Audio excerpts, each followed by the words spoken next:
남자들이 군대에 가면 갓 들어온 신병이나 기존 사병들에게 군인으로서의 필요한 행동 요령과 전투 기술을 가르쳐주는 조교를 만나게 됩니다.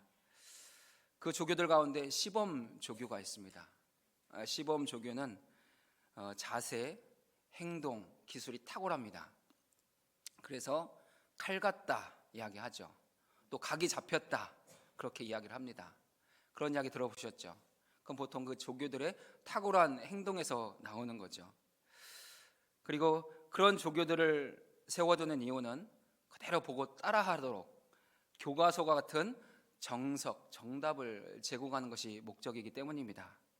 우리는 그런 시범을 정시범이다, 바른 시범이다 라고 표현하죠. 시범 조교가 보여주는 것은 정확한 그런 모범이라는 것입니다. 근데 가끔 조교가 시범 조교를 부르지 않고 훈련병을 부를 때가 있습니다. 몇 번 나와. 그러면 지금 한 거 해봐.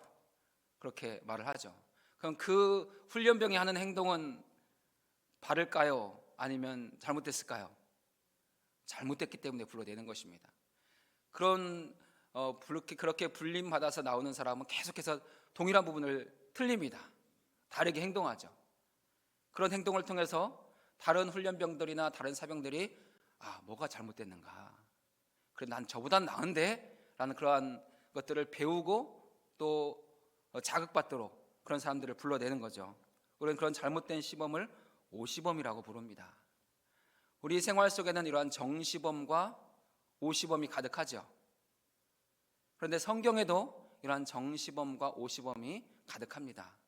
하나님께서 바른 믿음의 신앙인들을 통해서 바른 신앙을 배우게 하시고, 그릇된 신앙인들의 모습을 통해서 우리가 버려야 될 것이 무엇인가, 우리가 고쳐야 될 것이 무엇인가를 깨닫게 하신 것입니다. 우리가 함께 읽은 본문 말씀은 이제 사사들의 이야기가 끝나고 그 시대 영적 상황을 보여주기 위해서 보여준 하나의 예화입니다. 교회와 성도들에게 제대로 된 바른 믿음을 걷도록 가르쳐주는 오시범이죠. 이렇게 가면 안 된다라는 것을 보여주기 위해서 미가라는 그 사람의 가정을 우리 가운데 보여주고 있습니다. 본문에 등장하는 미가의 가정은 하나님 중심의 신앙이 있는 것 같습니다. 많은 표현 속에서 하나님이 등장합니다. 하지만 우상 숭배와 또 구별되지가 않습니다. 하나님을 믿는 가정인 것 같기는 한데 그 가정 안에 모든 행동 요소 안에는 우상 숭배가 들어 있습니다. 마치 오늘을 살아가는 현대 그리스도인들의 영적인 상태와 비슷하죠. 분명히 하나님을 믿고 하나님을 사랑하는데도 불구하고 그 삶의 많은 행동들, 언어, 삶의 자리에는 우상적인 요소들이 있다는 거죠. 오늘 본문에는 세 사람이 등장합니다. 믿음의 1세대인 어머니가 등장하고, 믿음의 2세대인 아버지가 등장하고, 믿음의 3세대인 한 아들이 등장합니다. 근데 이들은 다 하나님 중심의 삶을 사는 것 같고 그 표현 안에 하나님이 있지만 실제로 그 삶 속에는 우상이 가득하죠. 미가의 어머니는 나이가 많은데 욕심이 많습니다. 그리고 성격이 괴팍하죠. 미가의 어머니는 아들이 집안의 가장이 되었는데 어른의 위치에 서 있는데 가정의 재산권을 다 물려주지 않습니다. 어머니는 은 1,100을 가지고 있었습니다. 그리고 그것을 도둑맞죠. 그것을 아는 순간 그 도둑을 향해서 저주와 맹세를 퍼붓습니다. 그 은을 가져간 사람이 누굴까? 왜 가져갔을까? 그런 건 전혀 관심이 없습니다. 내 은을 훔쳐간 그 사람 망해야 돼, 죽어야 돼, 저주하고 온갖 맹세를 퍼붓습니다. 그런데 그 어머니는 하나님이 복 주시는 분이라는 것은 알고 있습니다. 그래서 아들을 하나님께서 복 주시기를 원한다 그렇게 기도하고 선포하죠. 또 아들이 은을 돌려주었을 때 내 아들을 위해서 내가 되찾은 은 중에서 하나님께 이만큼 드려야 되겠다, 하나님께 예물도 드릴 줄 아는 사람입니다. 근데 그 은을 자기 마음대로 신상을 만드는 우상 숭배자인 거죠. 미가도 역시 탐심이 가득한 사람입니다. 두려움이 많은 소심한 사람이죠. 미가는 어머니가 재산권을 주지 않았을 때 어머니의 것을 훔치기로 합니다.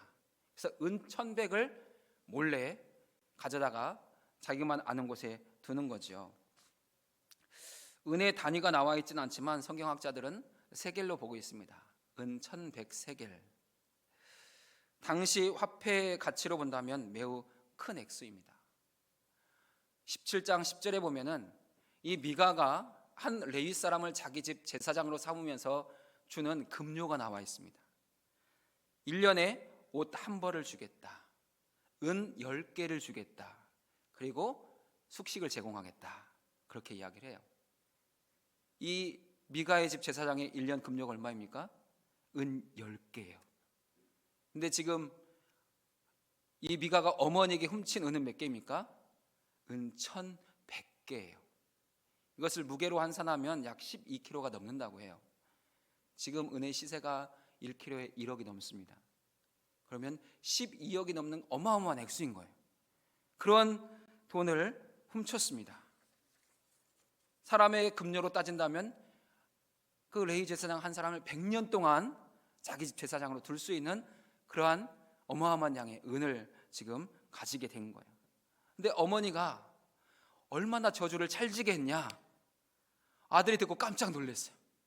아유, 저 저주가 나에게 임한다면 망하겠다. 죽겠다. 그래서 어머니, 제가 그 은을 찾았습니다. 내가 갖고 있어요. 다 어머니에게 줄게요. 그렇게 돌려주지요. 근데 어머니가 행하는 그 우상숭배의 영향을 받습니다. 어머니가 은신상 둘을 만들어줄 때 아들은 거기에 더하지요. 에봇도 만들고 드라빔도 만들고 한 아들을 제사장 세워서 이거 관리하고 네가 이 가정을 축복해. 우리 집의 축복권을 너에게 준다. 그렇게 말할 정도로 우상숭배하는 우상숭배자입니다. 그럼 미가의 아들은 어떨까요? 미가의 한 아들도 할머니의 영향, 아버지의 영향을 받죠. 그래서 그를 한 제사장으로 삼았을 때 그것을 좋게 여겼습니다. 기쁘게 여겼어요. 두려워하지 않습니다. 내가 우리 집에서 아버지에게 인정받았다. 아버지가 나를 우리 집 제사장으로 세웠다. 그런 마음으로 제사장 역할을 하는 우상 숭배자입니다. 에브라임 산지 출신 미가의 가정에서 일어나는 모든 일에는 하나님의 뜻이 나타나지 않습니다. 하나님의 말씀도 없습니다. 하나님의 일하심은 더욱 없죠. 하나님의 영광이 전혀 드러나지 않습니다. 모두 사람 중심이죠. 하나님의 이름을 거론합니다. 하나님의 이름으로 축복합니다. 하나님께 예물도 드리겠다고 합니다. 하지만 모두 사람의 뜻과 사람의 결정만 있죠. 하나님의 이름이 언급되고 있지만 우상을 만들고 에봇을 만들고 드라빔을 만들고 제사장을 세웁니다. 모두 자기의 복받기를 원하는 그런 행동들 뿐인 것이죠. 하나님은 이 새벽 미가의 가정에서 일어나고 있는 이 모든 죄악된 일들이 자기 소견이다 라고 말씀하십니다. 그것은 사람의 생각이지 내 생각이 아니다. 그것은 너희의 생각이다 라고 말씀하시죠. 그러시면서 자기 소견에서 하나님 중심으로의 신앙으로 회복해야 된다라고 말씀하고 계십니다. 우리 본문을 통해서 듣게 된 첫 번째 메시지 함께 읽어보겠습니다. 믿음의 1세대는 하나님 중심의 신앙과 우상 숭배를 명확하게 구분하는 삶을 통해 자녀들에게 올바른 믿음을 가르쳐야 합니다. 아멘. 우리가 미가의 가정에서 일어나고 있는 이 우상 숭배를 이해하려면 1절을 좀 잘 이해할 필요가 있습니다. 우리 1절도 같이 읽어보겠습니다. 에브라임 산지에 미가라 이름하는 사람이 있더니. 아멘. 우리가 1절을 읽어보면 지금 미가가 어디에 살고 있다고 생각되십니까? 미가가 에브라임 산지에 살고 있다 이렇게 이야기가 되잖아요. 미가가 에브라임 산지에 미가라 이름하는 사람이 있더니. 그런데 히브리어 원어 성경을 보면 미가가 에브라임 산지에 살고 있지 않다는 것을 알 수 있습니다. 왜냐하면 히브리어 원어 성경은 에브라임 산지 출신으로 미가라는 사람이 있더니 이렇게 되어 있어요. 왜 에브라임 산지 출신이라고 말하는 거죠? 지금 거기 안 살고 있다는 거예요. 지금 거기를 떠나서 어떤 다른 곳에 와서 살고 있기 때문에 그 사람 에브라임 산지 출신이야, 그렇게 말하고 있다는 거죠. 그럼 그가 에브라임 산지를 떠나서 어디에 살고 있을까? 성경학자들이 연구하기는 그 이스라엘 땅의 정치, 종교의 중심지였던 실로에 살고 있을 것이다 라고 생각을 합니다. 실로는 당시에 이스라엘의 중앙 성소가 있었습니다. 여호수아가 하나님 법궤를 가지고 요단강을 건너잖아요. 그리고 마지막에 그 법궤를 모셔둔 것이 실로에 있었다는 거예요. 그러니까 당시 모든 종교, 정치의 중심지가 바로 실로, 에브라임인 것이죠. 이렇게 해석할 수 있는 이유가 이 미가의 이야기가 끝나는 18장 31절의 내용 때문입니다. 우리 18장 31절 읽어보겠습니다. 하나님의 집이 실로에 있을 동안에 미가가 만든 바 새긴 신상이 단 자손에게 있었더라. 이 내용은 미가의 마지막 내용인 거예요. 하나님의 성소가 실로에 있을 때 지금 미가가 그 지역으로 이사해서 무엇을 만들었습니까? 신상을 만들었어요. 그 어머니가 만드신 거죠. 근데 그 신상이 그 집에 있다가 자기들의 기업을 찾기 위해서 다른 곳을 찾다가 단 지역을 발견한 그 단 지파가 그 신상을 발견하고 그 지파의 신상으로 빼앗아가서 마지막에 이런 일들이 일어나게 되었다는 것이죠. 그러면 이러한 모든 시작이 어디서부터 비롯되는가? 그 사사시대의 영적인 부패, 타락에도 있지만 작게는 미가의 어머니에서부터 시작합니다. 미가의 어머니는 믿음의 1세대예요. 근데 그는 명확한 신앙이 없어요. 하나님이 복 주시는 분이라는 건 알고 있습니다. 하나님께 뭘 드리면, 하나님께 뭘 헌신하면 하나님 은혜 베푸신다는 건 알아요. 그런데 그것을 우상에게 드리는 것인지 하나님께 드리는 것인지 구분하지 못하는 거죠. 그런 미가 어머니 1세대의 신앙의 모습이 2절에 나와 있습니다. 우리 2절 같이 읽어보겠습니다. 그의 어머니에게 이르되 어머니께서 은 1,100을 잃어버리셨으므로 저주하시고 내 귀에도 말씀하셨더니 보소서 그 은이 내게 있나이다. 내가 그것을 가졌나이다 하니 그의 어머니가 이르되 내 아들이 여호와께 복 받기를 원하노라 하니라. 아멘. 미가의 어머니는 자기가 가지고 있던 은을 다 잃어버린 걸 알고 저주하며 맹세하죠. 아마 그 내용은 그 은을 훔쳐간 사람이 망하는 거였을 거예요. 확 죽어버려라, 그런 내용이었을 거예요. 그 저주와 맹세가 얼마나 실감났느냐. 아들이 보고 깜짝 놀랐어요. 어머니가 저렇게 저주하는데, 저렇게 맹세하는데 그대로 이루어지면 나 망하겠구나, 나 죽겠구나. 그런 두려움이 들어서 그 은을 도로 어머니에게 가져다 놓습니다. 근데 어머니가 이제 놀라게 된 거죠. 내가 그렇게 심각하게 저주했는데, 내가 여호와의 이름으로 저주했는데 이 저주가 내 아들에게 임하면 안 되겠다. 내 아들에게 내가 쏟아놓은 저주를 없애야 되겠구나. 그래서 생각한 방법이 무엇입니까? 축복하는 거예요. 저주보다 더 크게 축복해서 그 저주를 상쇄시키는 거죠. 그리고 오히려 이제 복을 받게 만드는 게 어머니가 생각한 방법이라는 거예요. 그래서 내 아들이 여호와께 복 받기를 원하노라. 여기까지만 읽으면 미가의 어머니가 신앙이 바르구나, 하나님의 이름으로 축복해야 아들이 복 받는다는 것을 아는 사람이구나 라고 생각할 수 있어요. 그런데 그 어머니는 하나님께서 복의 근원이라는 것은 알지만 그 복이 어떻게 그 아들의 인생 가운데 풀어지는지는 알지 못하는 거예요. 어머니는 하나님 중심의 신앙과 우상 숭배를 구별하지 못합니다. 아들이 은 1,100을 돌려주었을 때 그 중에 은 200을 하나님께 드리겠다고 이야기하죠. 근데 그 은으로는 무엇을 만듭니까? 반은 은 신상을 새겨 만들어요. 반은 은을 녹여서 부어 만들겠다. 신상 둘을 만들어서 내 아들에게 주겠다, 이렇게 이야기하죠. 어머니는 아들이 하나님께 복받기를 원하는 믿음의 1세대입니다. 그래서 그가 가진 것을 하나님께 드리죠. 3절 내용 안에 보면 이 은을 여호와께 거룩히 드리노라 이렇게 말하는 부분이 있어요. 하나님께 복받으려면 뭔가 드려야지. 아무것도 안 드리고 복받기는 좀 미안하잖아. 그런 마음이 있는 거죠. 그래서 은을 드렸다는 거예요. 그런데 그 은으로 신상 2개를 만들었습니다. 그 은신상의 모습이 구체적으로 어떤 것인지는 성경이 말씀하지 않습니다. 하지만 그 방법이 옳지 않다는 것을 우리는 알고 있습니다. 어머니는 하나님의 이름으로 아들을 축복하면서 자기가 그 드린 은으로 신상 2개를 만드는 것을 우상숭배라고 생각하지 않습니다. 그렇게 하면 내 아들이 복받을 거야, 그렇게 생각하는 거죠. 우리는 미가의 어머니를 보면서 하나님 중심의 신앙과 우상숭배 사이에서 머뭇머뭇거리고 방황하는 우리의 믿음을 보게 됩니다. 우리도 늘 하나님 중심으로 살고자 애쓰고 노력합니다.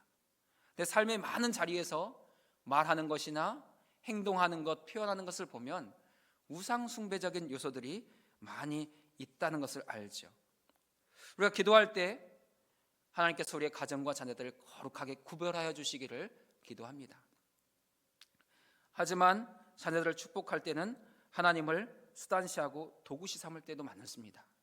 그 우상숭배입니다. 그냥 하나님을 복 주신 도구로만 생각하는 거죠. 또 우리가 하나님을 섬기고 봉사할 때 정말 사랑함으로 너무나 감사해서 기쁨으로 봉사할 때도 있고 섬길 때도 있습니다. 그런데 내가 안 하면 괜히 마음이 좋지 않아, 편치 않다, 봉사해야 되겠다, 섬겨야지, 그렇게 사는 것은 바른 섬김 아닙니다. 우상 숭배적인 요소죠. 저희 아들이 이제 고3이 됩니다.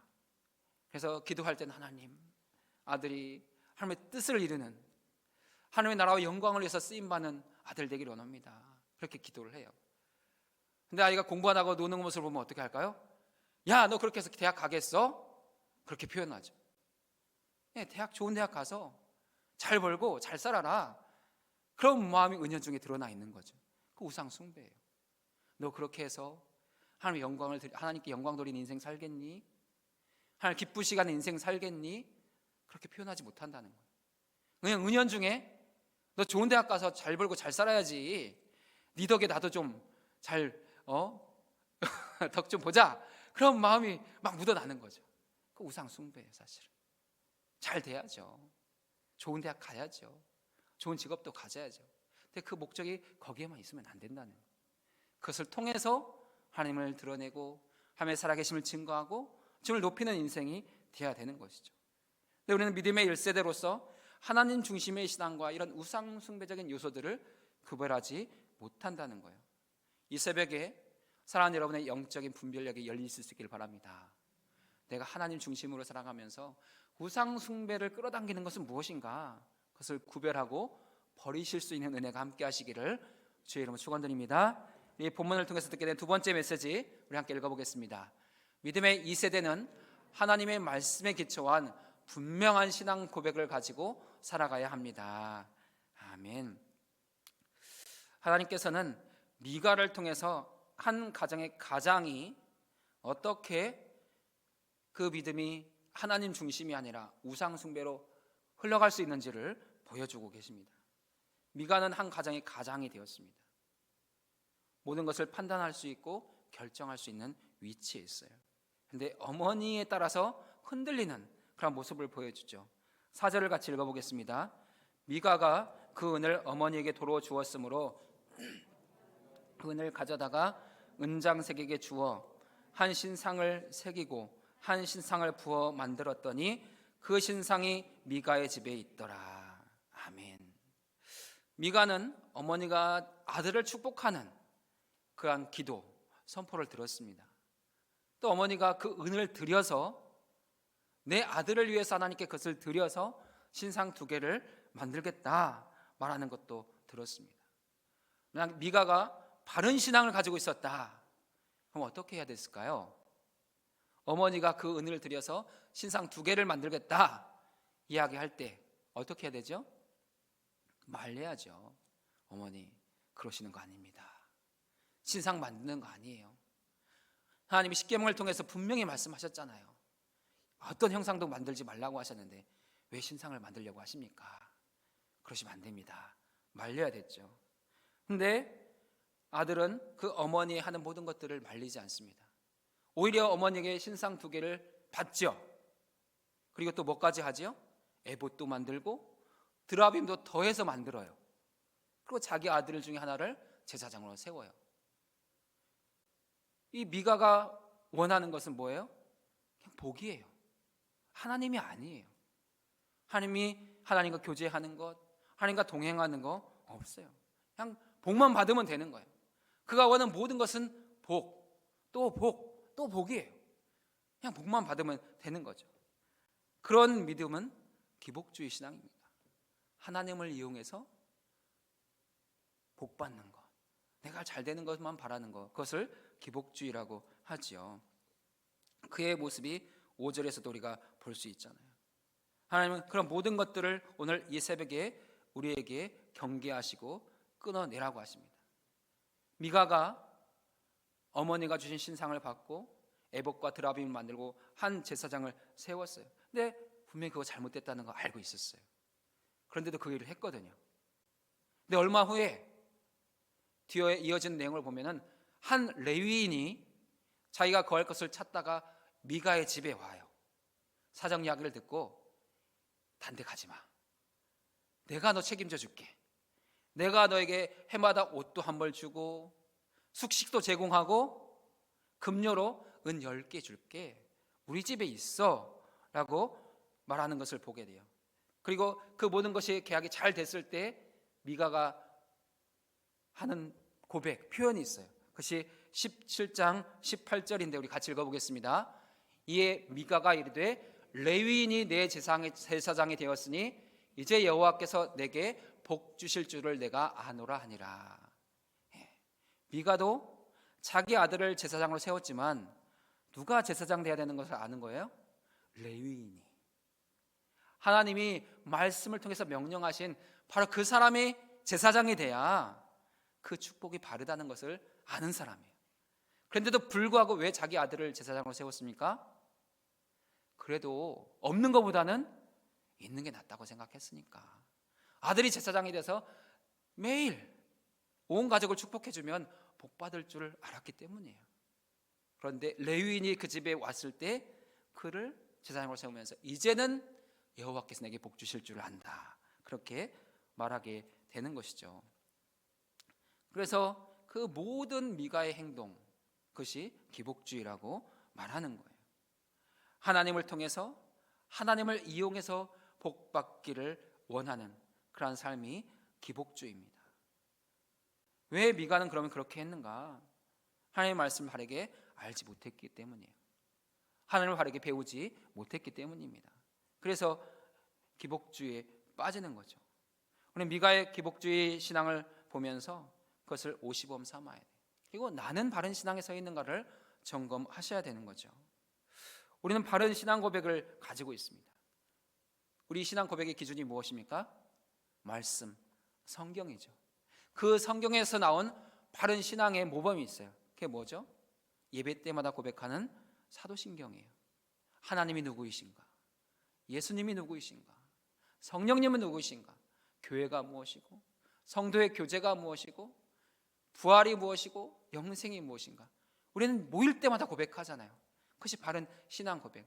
성경에서 나온 에키스예요. 그 안에 굳게 서 있을 때 흔들리지 않습니다. 다르게 기복주의로 흔들리지 않죠. 오늘 그 신앙 고백에 비교해서 내 삶 속에서 난 어떤 기복주의가 있는지를 점검하시기 바랍니다. 그리고 믿음의 2세대로서 그런 것들을 버리실 수 있기를 바라고 끊어내실 수 있기를 바랍니다. 그것이 하나님께서 영광 받으시는 참된 믿음입니다. 우리 본문을 통해서 듣게 된 세 번째 메시지 함께 읽어보겠습니다. 믿음의 3세대에게 시대에 왜곡된 신앙을 따르지 않고 거절할 수 있는 용기를 길러줘야 합니다. 아멘. 미가의 가정에 믿음의 3세대가 있습니다. 그의 자녀들이죠. 그의 자식들, 아들들, 그의 딸들입니다. 미가에게는 여러 명의 자녀가 있었던 것 같습니다. 미가는 그 중에 한 아들을 세워서 제사장으로 세우죠. 우리가 봤던 5절처럼 에봇도 만들어주고 드라빔도 만들어주고 너 이제 우리 집 제사장이야. 그렇게 임명도 해 주었습니다. 미가와 그의 어머니가 행하고 있는 모든 일은 하나님께 복받기 위한 일들입니다. 미가의 자녀들 믿음의 3세대는 그 부모가 하는 모든 믿음의 행위, 그 할머니가 하는 모든 신앙의 모습들을 그대로 배우죠. 그래서 아버지가 이제 네가 우리 집 제사장이다 그렇게 임명해 줄 때 그것을 두려워하지 않습니다. 거절하지 않습니다. 오히려 아버지께 인정받았다. 내가 이제 아버지께 인정받았어 라고 그런 마음을 갖고 자랑스럽게 생각하고 좋게 여기죠. 우상 숭배를 전혀 두려워하지 않는 아들이 된 거예요. 왜 미가의 한 아들은 자기가 제사장 되는 것을 좋게 여겼을까? 그것이 바른 결정이 아니라는 것을 왜 알지 못했을까? 그 내용이 17절에 있죠. 우리 17장 10절을 같이 읽어보겠습니다. 미가가 그에게 이르되 내가 나와 함께 거주하며 나를 위하여 아버지와 제사장이 되라. 내가 해마다 은 10과 의복 10벌과 먹을 것을 주리라 하므로 그 레위인이 들어갔더라. 그러니까 미가의 아버지가 한 레위인이 왔을 때 그를 자기 집 제사장으로 삼는 내용 중에 한 부분이거든요. 그러니까 미가의 아버지도 분명 아들을 제사장으로 세우면서 그게 옳지 않다는 거 알았어요. 그러니까 아들은 몰랐을까? 아들도 분명히 알죠. 하지만 그럼에도 불구하고 아버지의 그 명령, 아버지의 임명을 따르는 이유가 있어요. 그것이 자기의 소견대로 행하는 시대였기 때문이에요. 그것을 성경은 6절에서 고발하고 있죠. 우리 6절 같이 읽어보겠습니다. 그때에 이스라엘에 왕이 없었으므로 사람마다 자기 소견에 옳은 대로 행하였더라. 분명히 잘못됐는데 시대가 다 그렇게 가기 때문에 그렇게 갈 뿐인데 분명히 그것은 하나님께서 원하시는 것이 아니고 하나님 기뻐하시는 것이 아니라는 거예요. 그래서 행하면서 우리는 모르는가? 대부분 다 압니다. 왜 알까요? 하나님이 우리 안에 양심을 두셨기 때문이에요. 그 양심은 우리의 영혼을 비추는 빛과 같습니다. 그 양심은 계속해서 무엇이 바른 선택인지를 알게 해요. 그래서 하나님 기뻐하시지 않는 것을 선택할 때 찔림이 있죠. 꺼리낌이 있습니다. 그런데도 불구하고 그 시대가 그랬기 때문에 다 그렇게 따라가는 거예요. 성경은 그것을 이스라엘에 왕이 없었으므로라고 표현하죠. 근데 우리가 성경을 통해서 아는 것처럼 정말 그 시대에 이스라엘에 왕이 없었는가? 왕이 없었을까요? 아니죠. 사람으로 세우는 왕은 없지만 이스라엘의 진정한 왕은 있었어요. 누구이십니까? 하나님이세요. 하나님 여전히 이스라엘 백성들의 하나님이셨고 그들을 지키시고 도우시고 돌보시는 분으로 왕으로 계셨어요. 근데 이스라엘 백성들이 인정하지 않을 뿐인 것이죠. 그 하나님을 찾지 않을 뿐인 거예요. 그 하나님을 의지하지 않을 뿐인 것이죠. 하나님을 왕으로 인정하지 않았고 섬기지 않았습니다. 자기들이 그 왕의 자리에 앉아서 스스로 판단하고 결정하고 행동했어요.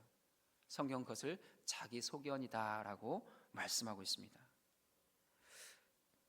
하나님 미가의 가정의 영적인 상태를 통해서 오늘 우리의 가정과 우리 자녀들의 영적인 상태를 돌아보게 하시고 새롭게 하라고 말씀하십니다.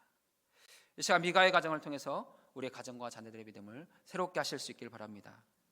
우리가 믿음의 1세대라면 하나님 중심의 신앙과 우상 숭배적인 요소가 어떻게 내 삶에 혼재하고 있는지를 구별해 내셔야 됩니다. 그리고 모든 우상 숭배적인 요소들을 버리고 끊어내셔야 합니다. 우리가 믿음의 2세대라면 하나님 말씀에 기초한 분명한 신앙 고백을 가지고 계셔야 됩니다. 부모가 어떻게 말하든지 다른 사람들이 어떻게 하든지 그 신앙 고백에 기준해서 성경 말씀에 기준해서 판단하고 결정하고 행동하셔야 됩니다. 우리가 믿음의 3세대라면 시대 왜곡된 신앙을 따르지 않고 거절할 수 있는 용기가 있어야 합니다. 오늘부터 차세대 비전마을 겨울 사역이 시작됩니다. 우리의 가정과 자녀들, 특히 차세대 비전마을 겨울 사역이 자기의 소견대로 행하는 이 시대 속에서 우리 자녀들이 하나님 중심으로, 말씀 중심으로 바로 서고 돌이킬 수 있도록 위에서 함께 기도하고, 그렇게 될 수 있도록 함께 사랑을 모으고 기도를 모아야 될 때입니다. 그래서 이 모든 겨울 사역이 끝났을 때 우리 자녀들의 믿음이 하나님께 더 한 걸음 가까이 설 수 있는 은혜가 우리 교회 가운데 있어지기를 주의 이름으로 축원드립니다. 이제는 믿음의 내용 되시는 우리 주님 예수 그리스도의 풍성하신 은혜와 사랑하는 자들의 믿음을 새롭게 하시는 아버지 하나님의 다음이 없는 사랑하심과 말씀을 통하여 하나님을 알고 하나님 중심의 신앙으로 살게 하시는 성령의 교통하심이 1, 2, 3세대의 믿음의 계보를 잇고 자녀들을 언하게 계승자로 세우기 원하는 사랑하는 성도들과 주신 가정 위에 주의 몸 되신 교회와 오늘부터 시작되는 겨울 사역 위에 이제부터 영원토록 함께 하시기를 간절히 축원하옵나이다. 아멘.